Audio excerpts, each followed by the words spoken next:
At nasamsam naman ang mahigit 100,000 pisong halaga ng iligal na droga habang arestado naman ang top 2 city high-value individual at isa pang suspect sa isinagawang bypass operation sa Davao City.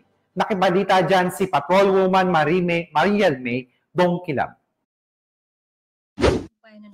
Ang tinatayang 162,635 pesos na halaga ng iligal na droga matapos maaresto ang dalawang sospek sa isinagawang bypass operation ng mga operatiba ng Turil Police Station 8 nitong Mayo sa Barangay Dalyao, Turil District, Davao City. Kinilala ang mga sospek na si alias James, 38 anyos at alias Buddy, 31 anyos na itinuturing na top 2 high-value individual ng lungsod.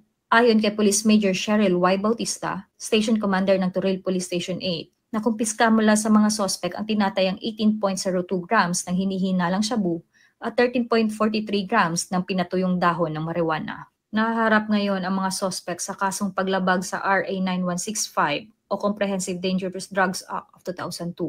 Sa tulong ng lokal na pamahalaan at aktibong pakikiisa ng komunidad, layunin ng kapulisan na ganap na masugpo ang ipinagbabawal na gamot at matiyak ang napapanatiling kapayapaan at kaayusan ng buong rehiyon. Mula dito sa Rehiyon 11, ako ang inyong PNN correspondent, Patrolwoman Mariel May Dongkilab, alagad ng batas, tagataguyod ng Balitang Pulis. Maraming salamat, Patrolwoman Mariel May Dongkilab.